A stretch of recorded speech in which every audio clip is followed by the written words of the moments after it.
लोकाभिरामम्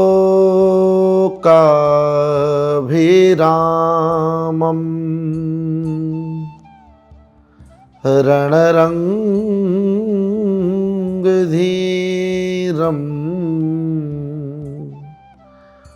राजीवनेत्रम्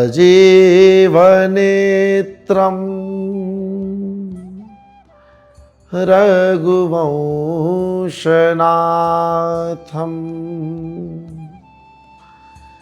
कारुण्यरूपम्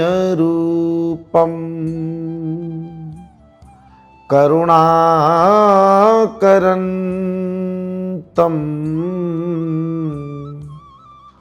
श्रीरामचन्द्रम्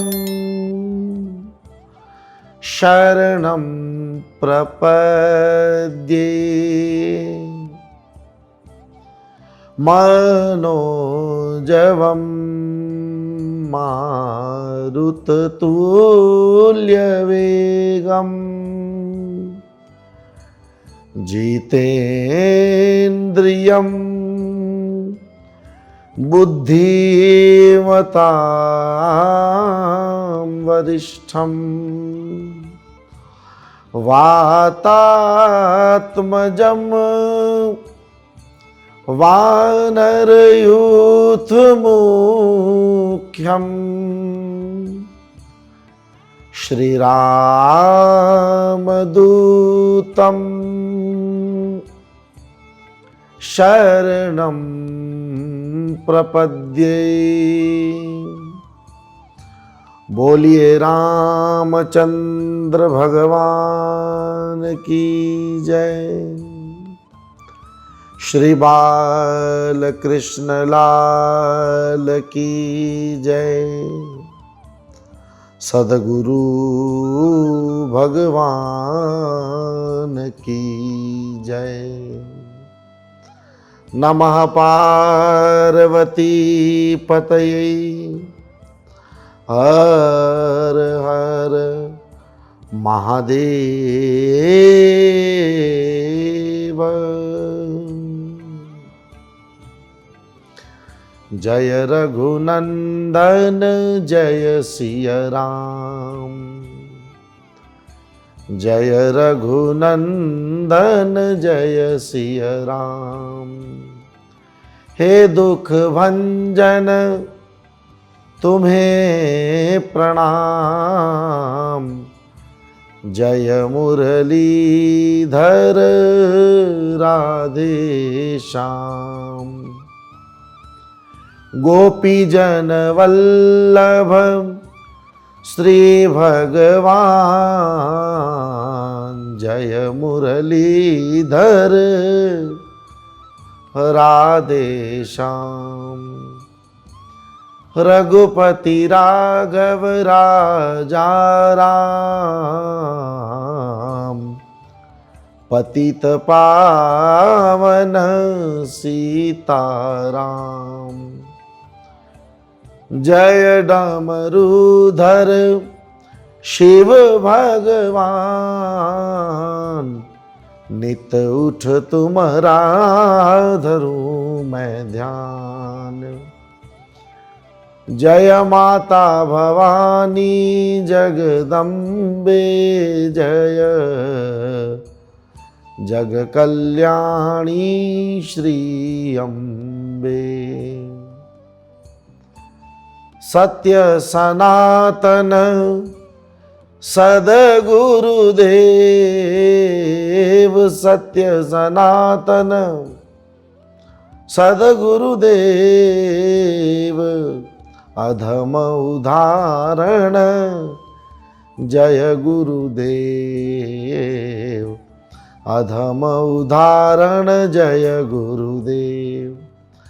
राम सिया राम सिया राम सिया राम। भज मन राम सिया राम सिया राम सिया राम सिया राम सिया राम। श्री गुरु चरण सरोज रज निज मन मुकुर सुधारी। बरनौ रघुबर विमल जस जो दायक फल चारी। बुद्धिहीन तनु जानिके सुमिरौ पवन कुमार। बल बुद्धि विद्या देहु मोहे हरहु कलेश विकार। बोलिए हनुमान जी महाराज की जय। श्री सद्गुरु भगवान की जय। श्री नागेश्वर महादेव की जय। नमः पार्वती पतये हर हर महादेव।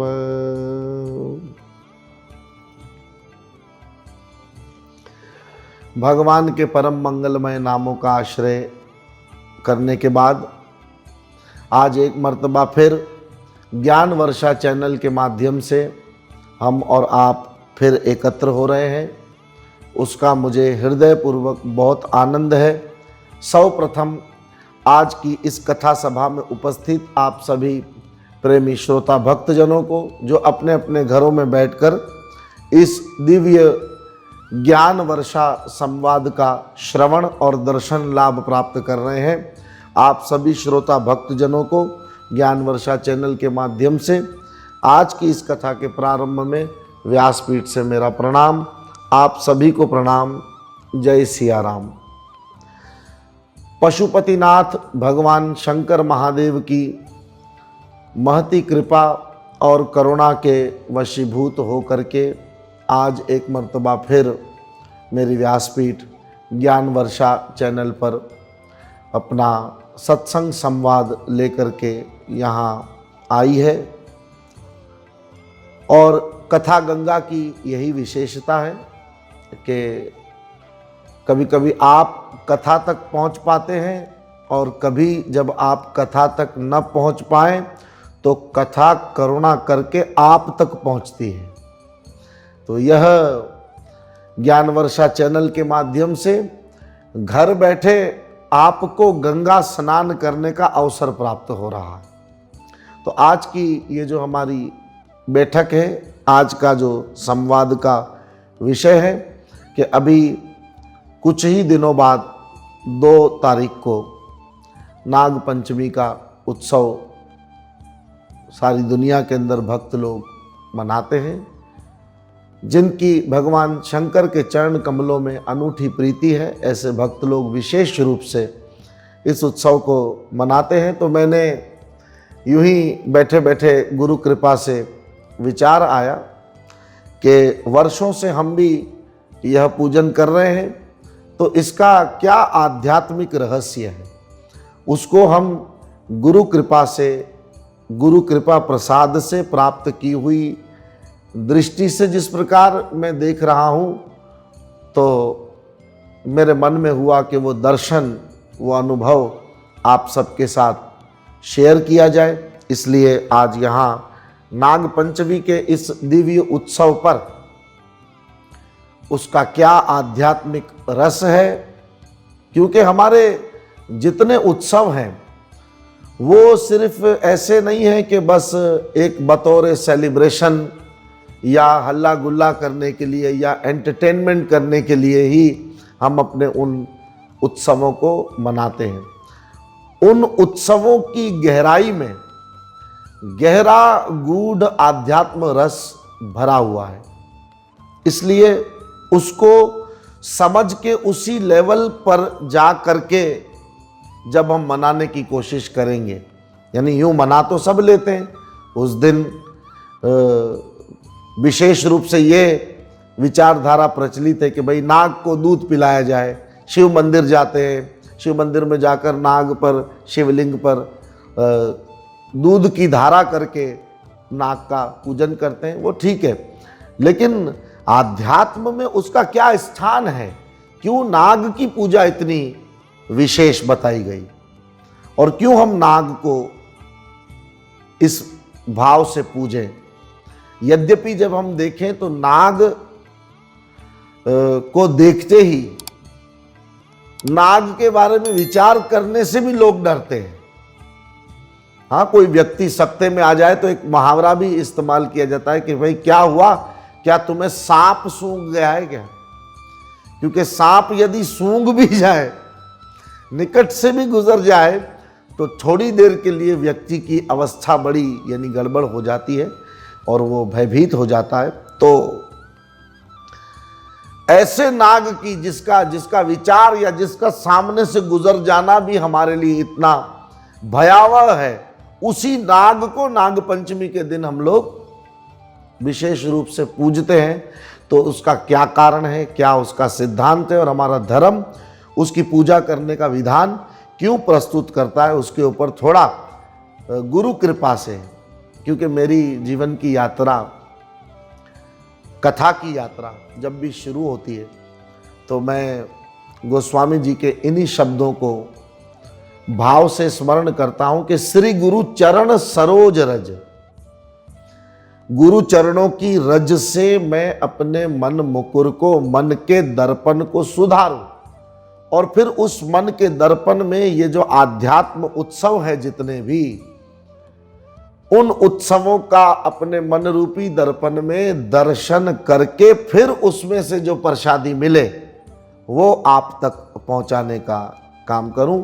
तो आप उसको निश्चित रूप से श्रद्धापूर्वक, भावपूर्वक श्रवण करेंगे तो इस मर्तबा की नाग पंचमी को इस आध्यात्म पूर्ण दर्शन के साथ मनाने का अपना ही एक आनंद आप अनुभव कर पाएंगे, ऐसी मुझे पूरी आशा है। तो सर्वप्रथम रामचरितमानस का हम आश्रय ले लेते हैं कि जहाँ भगवान शंकर को उनके दिव्य गण जब श्रृंगार कर रहे हैं तो उनका श्रृंगार करते समय गोस्वामी जी ने लिखा कि शिव ही शंभु गण करहि श्रृंगारा, बड़ी चौपाई प्यारी है। जटा मुकुट अहि मोर सवार, भगवान शंकर का श्रृंगार किया जाता है और चौपाई में लिख लाया हूं, कुंडल कंकण पहिरे व्याला, तन विभूति पट के हरि छाला। एक तो कुंडल भगवान ने नाग के धारण किए, नाग के कुंडल शिव जी ने, और कंगन भी मानो हाथ में सर्प को बांधा।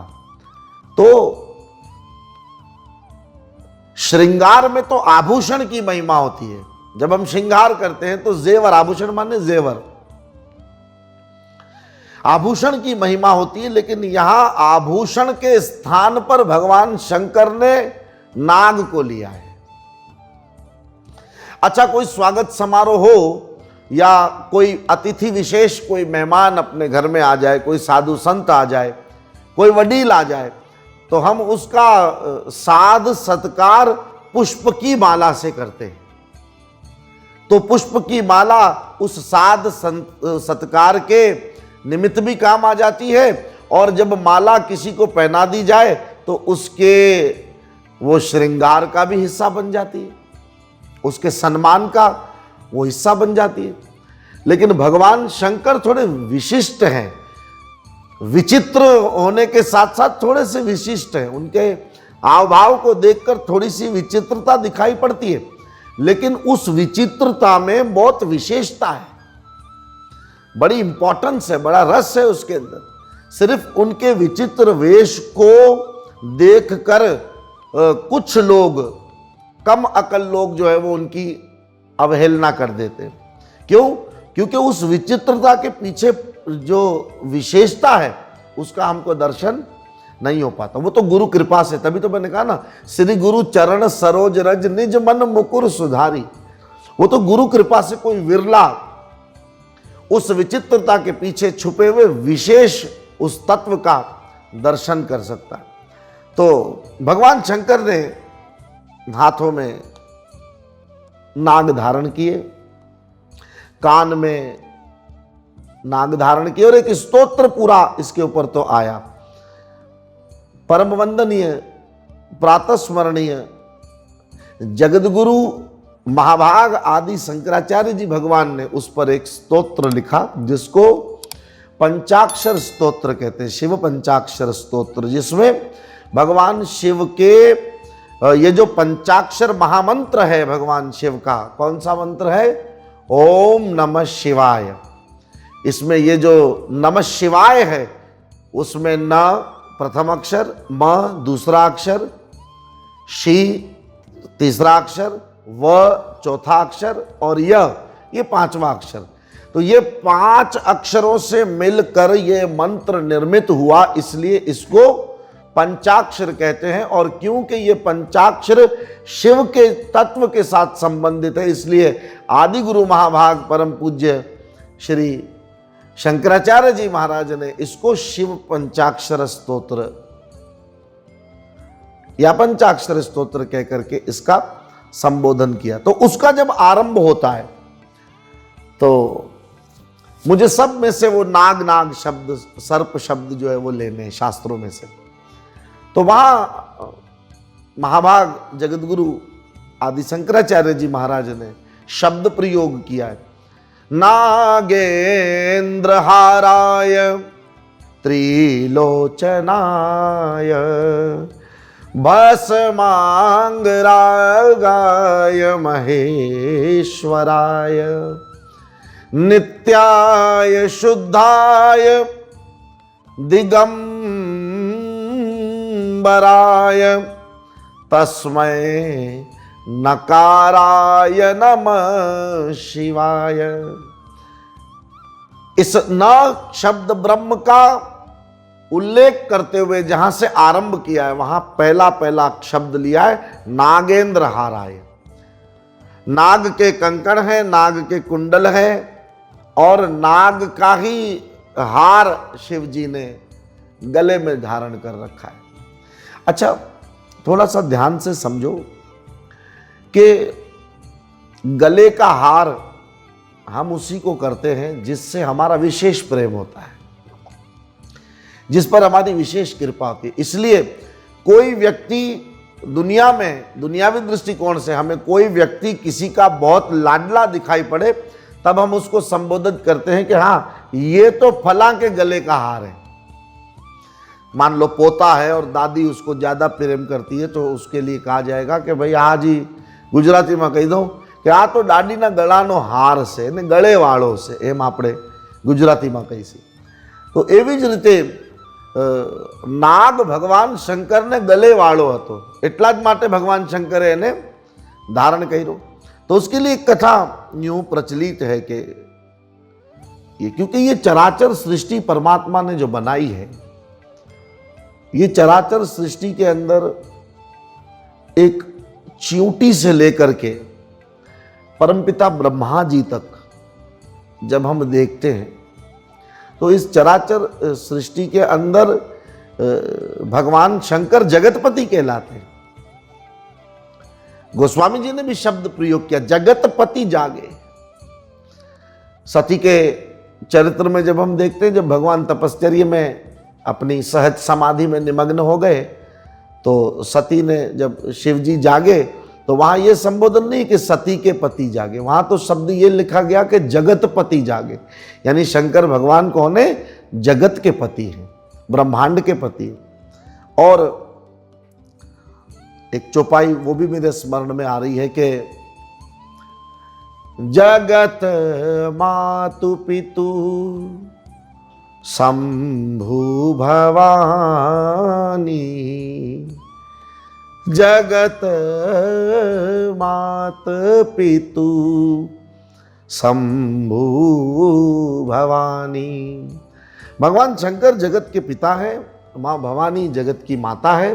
तो ऐसे परम करुणा वरुणालय भगवान शंकर, क्योंकि जगत पिता है, तो ये जो नागों की सृष्टि हुई दुनिया के अंदर, अच्छा, नाग अपने विष के कारण लोगों को भयभीत, लोगों में उसका ज्यादा भय रहता है कि भाई अगर नाग दंश हो जाए तो उसके दंश से चढ़ा हुआ जहर व्यक्ति के जीवन को, वहीं चैप्टर को उसके क्लोज कर देता है।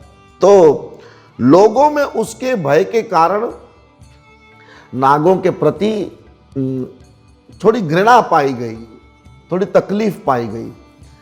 इसलिए लोग नाग को देखते ही मानो उसका सर कुचल देने की भावना रखते हैं कि भाई सांप को देखो तो इससे पहले कि वो तुम पर आक्रमण करे तुम उस पर आक्रमण कर दो। तो एक उसके प्रति सहज भय लोगों में पाया गया। तो उससे नाग बड़े दुखी हुए और वो भगवान शंकर के पास गए कि प्रभु, ये चराचर सृष्टि के आप पति हैं, आप जगत पिता हैं, माँ भवानी जगत की माँ है, तो आपके होते हुए हमारी ये दशा कैसे? यानी कोई हमें देखता है तो देखते ही हमारा सर कुचल देने की भावना उनके मन में आ जाती है। तो हे प्रभु, हमारा कल्याण करें। और भगवान शंकर, ये तो आशुतोष कहलाते हैं भगवान शंकर। आसुम शीघ्रम तोषयति इति आशुतोष। जो मैं यूं कहना चाहूं कि किसी के आंसू भगवान शंकर से देखे नहीं जाते। यानी कोई यदि उनके सामने सहज प्रेम के आंसू बहा दे तो माने भगवान शंकर तुरंत पिघल जाते और आंसू तुरंत पोंछने का काम करते हैं। दुनिया में बहुत सारे लोग आपको ऐसे मिलेंगे जो आपके आंखों में आंसुओं का कारण बनेंगे, लेकिन महादेव नागेंद्र हारा है, ये एक ऐसे अनोखे निराले देव, बल्कि देव भी नहीं, महादेव हैं। ये ऐसे महादेव हैं कि ये आपकी आंख में आंसू नहीं देख सकते, इसलिए तुरंत आपके आंसुओं को देखकर आप पर कृपा करुणा बरसा देते हैं, क्योंकि वो कर्पूर गौरम करुणा अवतार में वो करुणा करते। तो नागों की ऐसी करुण पुकार सुन करके भगवान शंकर ने कहा, ठीक है कि वो लोग जो तुम्हारा तिरस्कार करते हैं वही लोग अब तुम्हारा सत्कार करेंगे। कैसे? बोले नाग को लेकर अपने गले में भगवान शंकर ने धारण कर लिया। तो तब से भगवान शंकर कहलाए नागेंद्र हाराय, नागों के ईश्वर। यद्यपि भगवान शिव के लिए एक शब्द ब्रह्म प्रयोग किया जाता है। भगवान शंकर, जो मैंने शुरू में जयकार की, भगवान शंकर को हम सब पशुपति नाथ कहकर पुकारते हैं। ओम पशुपतिनाथाय नमः, ओम पशुपतिनाथ महादेवाय नमः। यानी जितने पशु हैं दुनिया के अंदर, यद्यपि हमारे जितने सनातन संस्कृति के देवी देवता हैं, उनके पास, उनके निकट आप पाएंगे कि कोई ना कोई पशु उनके साथ बैठा है। ये पशु देव प्रीति के अधिकारी हैं और देवताओं ने इनको साथ रख करके मानो हमें ये संदेश दिया है कि पशुओं से भी घृणा करने की जरूरत नहीं है। अरे सांप से भी घृणा करने की जरूरत नहीं है, सांप से भी नफरत करने की जरूरत, सांप के प्रति भी हिंसा का भाव हमारे मन में नहीं होना चाहिए। इसीलिए तो भगवान शंकर ने उसको अपने गले में धारण करके नागेश्वर कहलाए, नागों के भी ईश्वर। अच्छा, पशु कौन है जो बद्ध है? पशु हम किसको कहते हैं? हम तो मनुष्य है ना, और हम मनुष्य इसलिए कहलाते हैं कि भाई हमें तो कोई नहीं बांधता, लेकिन हम भी बंधे हुए हैं किसी न किसी बंधन से, हम भी बंधे हुए। और वो कौन सा बंधन है? बोले आसक्ति के बंधन ने मनुष्य को बांध रखा है। तो आसक्ति के बंधन में जो बद्ध है उसी को तो पशु कहा गया। तो ये पशु भी बद्ध, बांधे जाते हैं, बंधे हुए हैं। और भगवान शंकर कौन है? रहते कहाँ हैं? बोले रहते काशी में, और हम लोग कराची में हैं। शिव जी कहाँ है? काशी में। काशी उनका निवास स्थल माना गया है। तो उनके लिए गोस्वामी जी ने लिखा कि काशी कैसी है? बोले मुक्ति जन्म महि जानि ज्ञान घानि अगहानि कर, जहां बस शंभु भवानी सो काशी, सेय न कस। तो काशी कैसी है? बोले काशी मुक्ति जन्म महि जानी, जहां मुक्ति का जन्म हुआ। भक्ति का जन्म द्रविड़ देश में हुआ, मुक्ति का जन्म काशी में हुआ। तो मुक्ति जन्म मही, मही मतलब धरती। वो धरती क्या देती है? बोले मुक्ति प्रदान करती है। मुक्ति जन्म मही जानी ज्ञान खानी, वो ज्ञान की खानी है, वहां ज्ञान निवास करता है। और उस ज्ञान के प्रताप से होता क्या है? बोले ज्ञान खानी अघहानि कर। अघ माने पाप, पाप का जो हनन करने वाली शक्ति है वो ज्ञान में है, बिना ज्ञान के वो हो नहीं सकता। तो ज्ञान खानी अघहानि कर, जहां बस शंभु भवानी। और वहां कौन रहते हैं? भगवान शंकर। तो वो शंकर कौन है? बोले पशुपतिनाथ है। तो जो बद्ध पशु हैं, चाहे वो मानव के रूप में हो, चाहे वो पशुओं के रूप में हो, मानव भी अगर आसक्ति के बंधन में बंधा हुआ है तो वो पशु है, और पशु तो है ही पशु योनि में। इसलिए भगवान शंकर का एक नाम पड़ा है पशुपतिनाथ। तो जितने बद्ध जीव हैं, चाहे वो अपने कर्मों के कारण किसी पशु योनि में पड़े हैं, तो उनको उस योनि से मुक्त करने का काम महादेव करते हैं। और चाहे मनुष्य अपनी आसक्ति के बंधन में बंधे हुए के कारण, अज्ञानता के बंधन में बंधे हुए होने के कारण परेशान है, दुखी है, तो उसको भी उसके आसक्ति के बंधन से मुक्त करके परम आनंद की प्राप्ति कराने वाले पशुपतिनाथ महादेव हैं। तो इसलिए सर्प को उन्होंने अपने गले में धारण किया और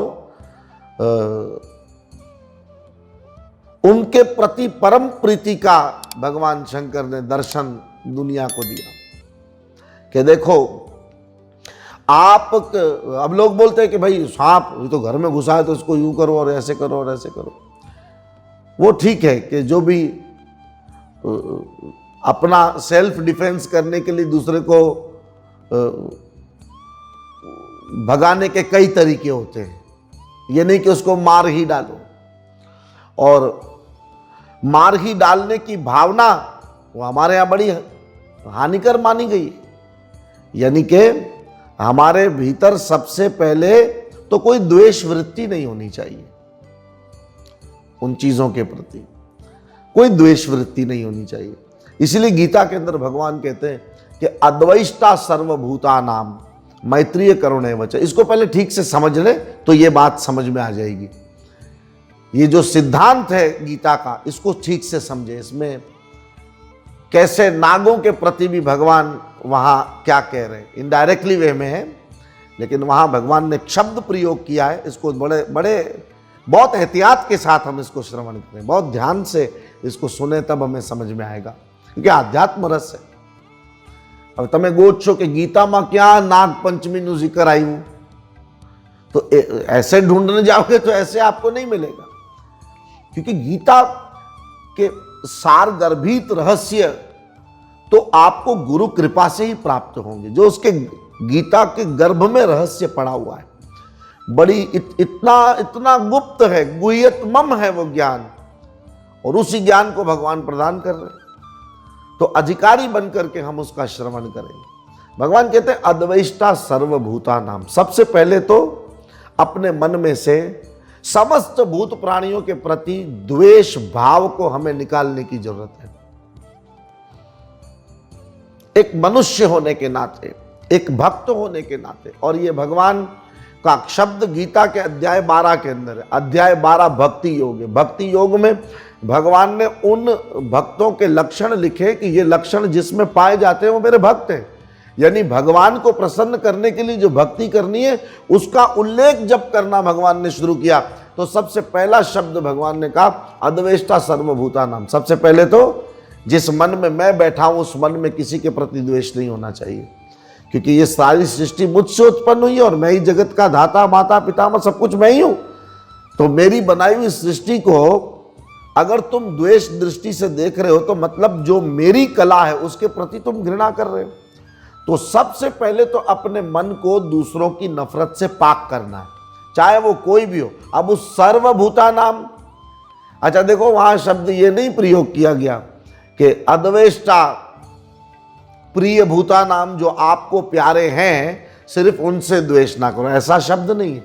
वहां कहा गया अद्वेष्टा सर्वभूता नाम मैत्रीय करुण एवच, यानी समस्त भूत प्राणियों के प्रति हमारे मन में द्वेष भावना नहीं होनी चाहिए, हमारे मन में घृणा नहीं होनी चाहिए। हो सकता है सामने वाले के मन में हमारे प्रति द्वेष हो सकता है सामने वाले के प्रति हमारे प्रति कुछ रिजर्वेशंस हो, लेकिन हमारे मन में तो कोई कपट, कोई छल, कोई द्वेष भाव नहीं होना चाहिए।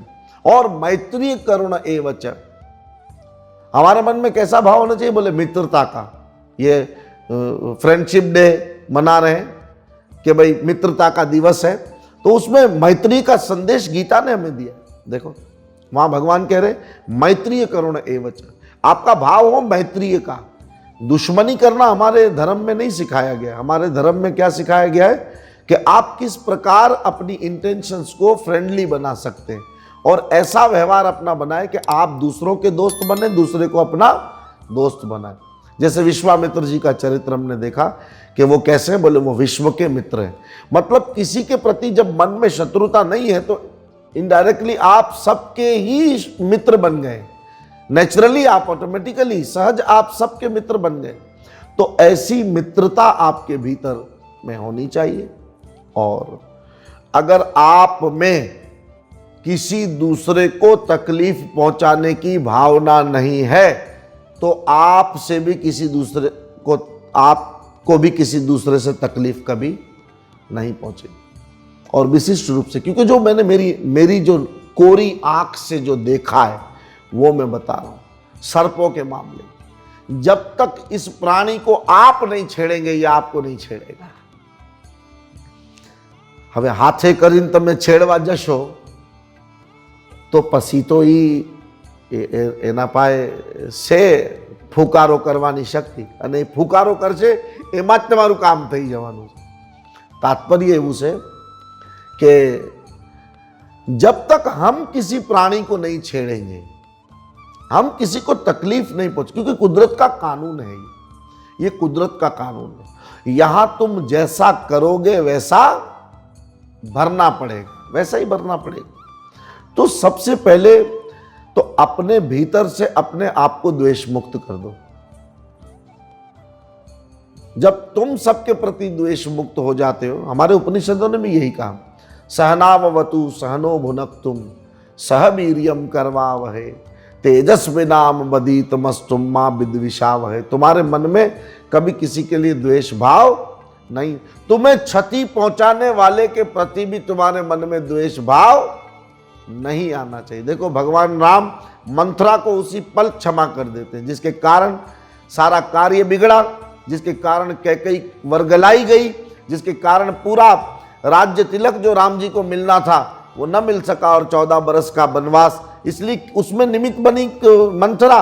लेकिन उस मंथरा के पास जब भगवान 14 बरस के बाद आते हैं तो मंथरा को उसी क्षमा कर देते हैं। क्षमा बड़न को होत है छोटन को उत्पात, क्या विष्णु का घट गया जो भृगु ऋषि मारी लाज। बड़े लोग जो होते हैं वो क्षमा कर देते हैं।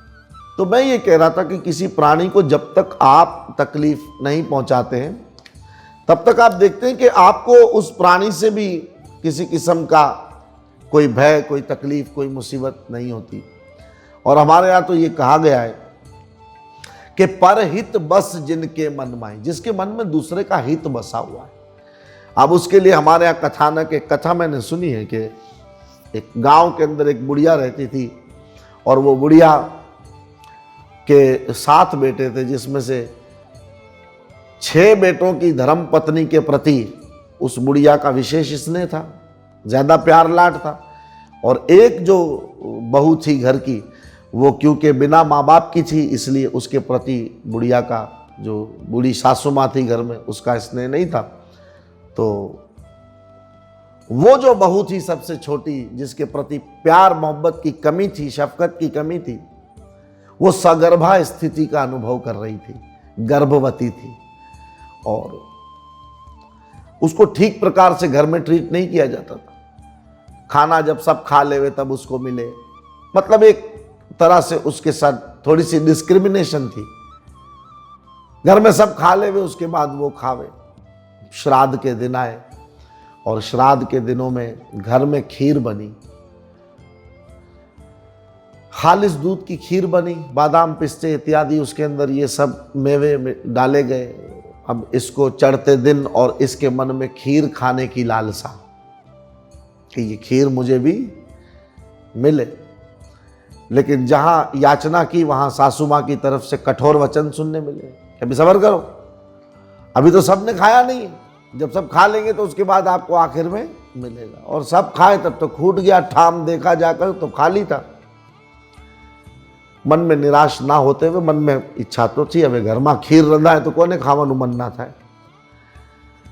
તો આ થોડી હલકી નિરાશ થઈને અને બધાજી થાંભળા હતા એ ધોવા માટે पनिहारी, घर से थोड़ी दूर पनिहारी थी जहाँ पे पानी आया करता था, वहाँ बैठकर उसने वो बर्तन धोना शुरू किए तो एक जूठे पात्र में खीर बची हुई थी। वो जूठा पात्र खीर का देखकर ये बहू तो राजी राजी हो गई। प्रसन्न चित्त होकर के उसने क्या किया, वो खीर का कटोरा उठाया और सोचा पहले बर्तन मांज लूँ, उसके बाद ये खीर खा लूँगी। वो जाकर सामने एक बिल थी उसके पास, वहाँ जाकर रख दिया। तो जब बर्तन धोए तो उसमें थोड़ा समय लग गया और उस परिसर के अंदर एक बिल के अंदर एक नागन रहती थी। कहते हैं कि वो आई और उसने वो जो खीर था उसका सेवन कर लिया। सेवन करके वो अपने उस झरोखे में, बिल का जो झरोखा होता है उसमें वो बैठी थी। अब जान तो गई थी कि ये इसका सामान है और मैंने ग्रहण कर लिया है। थोड़ी देर बाद जब वो भली स्त्री आई और उसने देखा कि वो खीर का कटोरा खाली था, ऐसे में कोई सामान्य आदमी क्या करेगा? एक गर्भवती स्त्री, दूसरा खीर उसकी कमजोरी, तीसरा घर में मांगने पर भी खीर नहीं मिली, चौथा झूठी खीर मिली उसको ही उसने कबूल कर लिया, और पांचवा जब वो खीर भी वहां रखी तो कोई खा गया। ऐसे में हम में से कोई होता तो क्या करता? तुरंत अनाप शनाप बोलता, ढूंढता, कौन खाएगी, आम तेम जो मुंह में आता वो बकता। लेकिन उसने ऐसा कोई व्यवहार नहीं किया। क्यों? क्योंकि उसके भीतर परहित की भावना, ये रामायण की चौपाई, गीता के श्लोक जो मैं यहाँ आपके सामने लेकर आया हूँ प्रस्तुत करने के लिए, वो सब श्लोक उसका जीवन था। इसीलिए मैं बार बार कहता हूं कि गीता रामायण केवल पढ़ने के लिए नहीं है, जीवन में उतारने के लिए। सत्संग केवल सुनने के लिए नहीं है, जीवन में उतारने के लिए। बेशक थोड़ा ही उतरे लेकिन हमारे जीवन में गीता की झलक दिखाई देनी चाहिए। बेशक थोड़ा ही हो लेकिन हमारे जीवन में रामायण की चौपाइयों की झलक दिखाई पड़नी चाहिए। और ये चौपाई की झलक, ये गीता का सूत्र, ये उपनिषदों के वचन इस स्त्री के हृदय में छलकते हुए दिखाई दे रहे। इसने सोचा कि जेवी रीते जैसे ये खीर पाने के लिए मैं लालायित थी, इसका स्वाद चखने के लिए मैं बेचैन थी, मेरा जी जिस प्रकार इस खीर को खाकर ठरता, वही ठरन, वही मन में आनंद तस्कीन इस खीर को खाने के बाद उसको मिली होगी जिसने ये खीर खाई। ये परमात्मा उसके भंडार भरपूर रखे। जब दुआएं दी इसने तो कहते हैं कि वो वैर वृत्ति वाली, जो जिसको हम समझते हैं कि वो वैर वृत्ति वाले नागिन होते हैं, तो वो उसके सामने प्रकट हुई और उसको कहा कि मुझसे वरदान मांगो, तुम्हें क्या वरदान चाहिए। कथा यूं कहती है कि अब इसके मन में तो दुख एक ही था कि सब मुझे बिना बाप की बिना माँ की कहते हैं और अब मैं गर्भवती स्त्री हूँ। तो आपड़ा ત્યાં ગુજરાતીમાં કહી દઉં કે દીકરી ગર્ભવતી થાય એટલે એનો ખોળો ભરાય છે। તો હવે એને ચિંતા થઈ કે મારા તો મા બાપ છે નહીં, મારો ખોળો કોણ ભરશે। तो आ वेदना व्यक्त करी और वहां से वरदान मांगने के लिए कहा गया कि तुम वरदान मांगो, जो चाहती हो वो हम तुमको देंगे। नाग माता थी, देखो हमारे नाग को भी नाग बाप जी आपणे कही सी, नाग माता आपणे कही सी। આપણો ભાવ છે ને કે એને આપણે મા બાપાના તરીકેથી દેખીએ છીએ। તો नाग माता ने उसको कहा कि तुम वरदान मांगो। तो कहा कि मैं बिना बाप की बिना माँ की ऐसा ताना सुन सुनकर अब बेजार हो गई हूँ, मुझ पर कृपा करो और मुझ पर दया करो। उसने कहा तुम चिंता नहीं करो, आज से हम तुम्हारे माता पिता हैं, तुम जाओ प्रसन्नचित्त होकर के और तैयारी करो। हम जैसे आते घर वाले सब सामान थाल में भर के जैसे हम लोग आएंगे। घर गई और वहाँ तो उसने गोद भराई की तैयारी की और अनाउंस कर दिया अपने घर के अंदर सबको कि भाई इस दिन मेरे माता दूर के माँ बाप रिश्तेदार हैं, वो आएंगे और मेरी गोद भराई का कार्य करेंगे। फिर तो कथानक यूं कहता है कि उस समय पर वाकई नाग कुमारों के सहित नाग माँ वहाँ पर प्रस्तुत हुई और न जाने हमारी सोच से ऊपर होगा ऐसा भंडार, क्योंकि नागों के पास बड़ी क्या कमी होती है, वो तो नागमणियों के विषय में हमने सुना होगा। खैर जो हो, पर सत्कार के रूप में उन्होंने आशीर्वाद बहुत प्रदान किया। इसमें मेरी रुचि है कि આપણે કોઈનું ભલું કરશું તો આપણું ભલું થશે જ, પછી ભલે નહીં નાગ હોય, ભલે નહીં कोई पर प्राणी होए। तो बहुत उपहार उनको दिए, वो प्रसन्न चित्त होकर के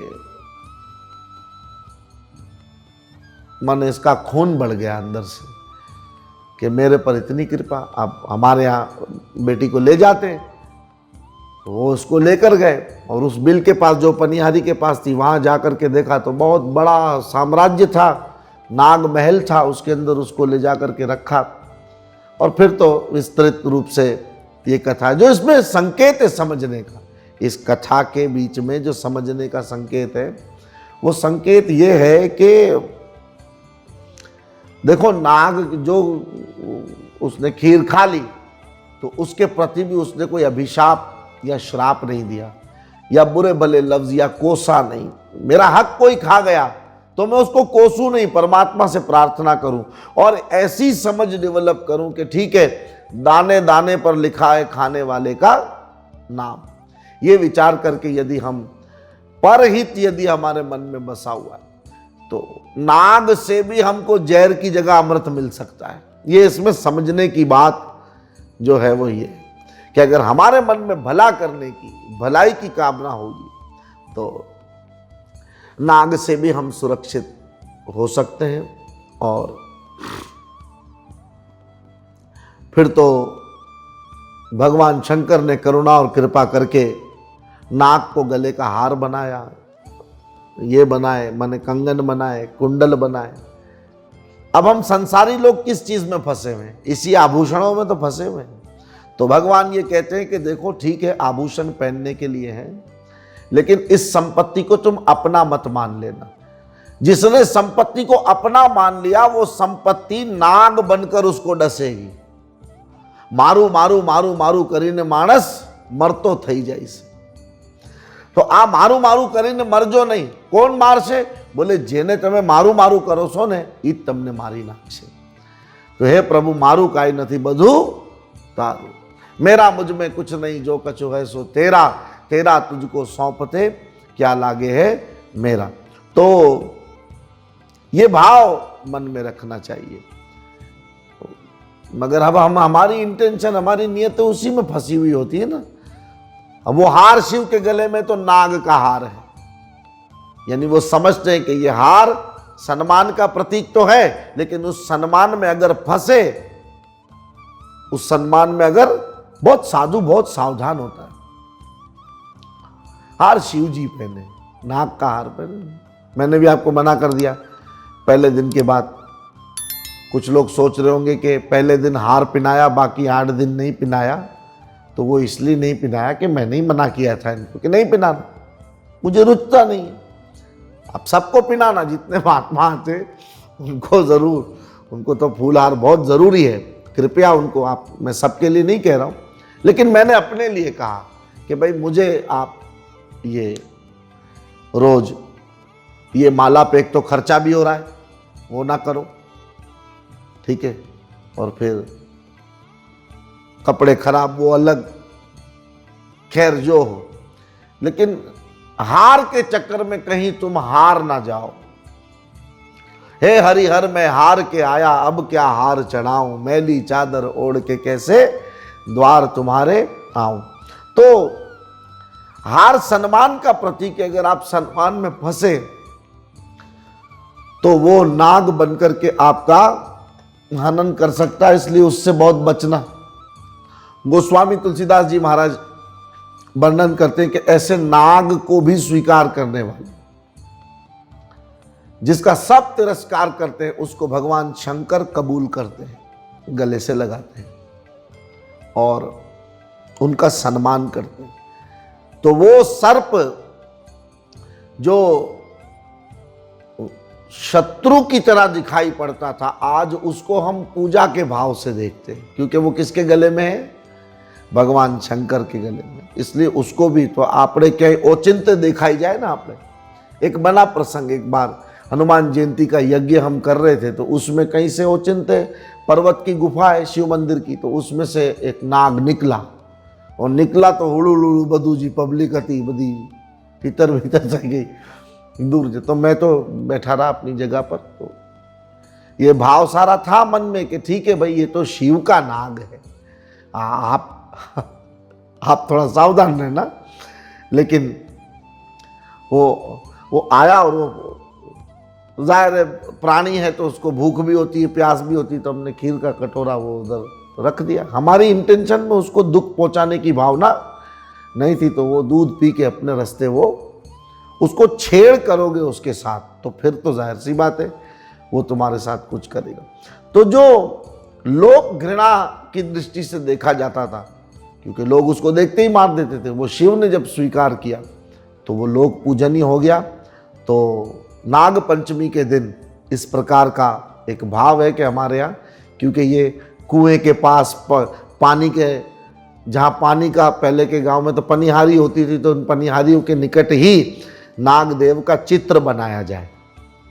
आप घर में अगर करना चाहें तो जहाँ पानी का होता है स्थान, वहाँ पर नाग का चित्र बना, अथवा तो शिव मंदिर में आप आ जाएं, आपके घर के निकट जहाँ कहीं पर भी भगवान शंकर का मंदिर हो, तो शंकर भगवान के शिवलिंग के पास सर्पराज वहाँ पर मौजूद होता है। जिस तरह मैंने राम कथा में आपको श्रावण की महिमा में बताया था कि शिव जी के विशेष कुछ पार्षद हैं 6, वो 6 पार्षदों में एक सर्प भी है, जो जलाधारी में सर्प का आकार होता है, उसमें सर्प की पूजा करते हैं। तो शिव जी के पास नाग विशिष्ट रूप से मौजूद होता है, और उस दिन लोग व्रत भी धारण करते हैं। यद्यपि पूरे श्रावणी व्रत धारण किया जाता है शिव भक्तों की तरफ से, लेकिन नाग पंचमी का उपवास रखा जाता है। सुबह से शाम तक शिव भाव मन में रख करके तन्मय मनः शिव संकल्प मस्तु, यदि आप उस दिन चाहें तो ओम नमः शिवाय, ये जो पंचाक्षर महामंत्र है नमः शिवाय, इस मंत्र का आप पूरा दिन जप करें। और क्योंकि उस दिन विशिष्ट रूप से नागों की महिमा को बयान किया जाता है, इसलिए शिव जी का एक नाम है ओम नागेश्वर महादेवाय नमः, और नागेश्वर ज्योतिर्लिंग भी है। तो उस दिन ये मंत्र का उच्चारण करने से आपको अवश्य भगवान शंकर सहित उनके सभी नागों से कृपा दृष्टि का आशीर्वाद मिलेगा, और आपके जीवन में नागों से आपको कोई कष्ट नहीं पहुंचेगा, कोई तकलीफ आपको नहीं पहुंचेगी। तो इस प्रकार शिव मंदिर में जाकर, या तो पनिहारी पर, कुएं पर, गांव देहातों में तो ये किया जा सकता है, वहाँ पर नागदेव का चित्र बना करके, और उसमें एक दिन पहले भिगोए हुए मूंग उबले हुए वो ले जा करके, बाजरा वो भी भीगा हुआ, और चावल, कुमकुम, आरती की थाली, दूध विशेष रूप से, जल, ये सब सामग्री जो यथाविधि और यथाशक्ति आप कर सके। कुछ ना हो तो शिवलिंग के पास बैठकर सर्पराजा को नमस्कार कर देंगे तो इतने में भी पूरा हो जाएगा। लेकिन कर सको तो ये सब वहाँ जा करके नाग को तिलक इत्यादि करके अक्षत से उसका पूजन करके उसको दूध की धारा अर्पण करो। ओम नमः शिवाय, ओम नागेश्वर महादेवाय नमः। या ये पंचाक्षर स्तोत्र जो हमने अभी पढ़ा आपके सामने, एक ही श्लोक पढ़ा, वो पूरा स्तोत्र पढ़ लीजिए। नागेंद्रहाराय त्रिलोचनाय भस्मांगरागाय महेश्वराय नित्याय शुद्धाय दिगंबराय तस्मै नकाराय नमः शिवाय। मंदाकनी सलिल चंदन चर्चिताय नंदीश्वर प्रमथनाथ महेश्वराय मंदार पुष्प बहु पुष्प सुपूजिताय तस्मै मकाराय नमः शिवाय।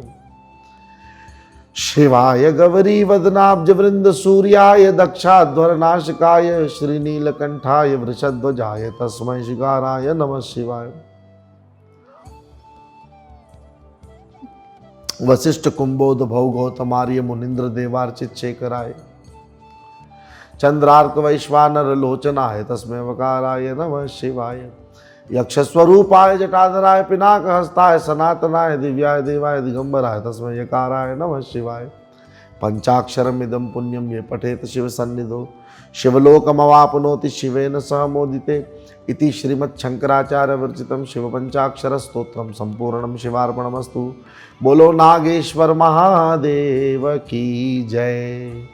तो इस विधि के अनुसार व्रत रख करके शिव मंदिर तो विशेष जाए उस दिन। जैसे मैंने के श्रावण की महिमा में बताया, वो वीडियो में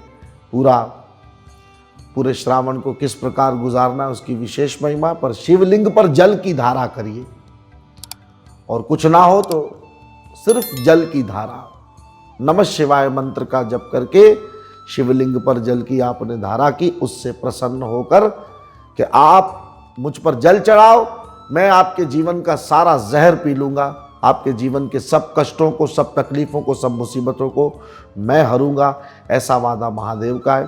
तो ये संक्षिप्त भाव कुछ शास्त्रों की रोशनी में मेरी जो समझ में उतरा गुरु कृपा से, वो मैंने आपके साथ शेयर किया।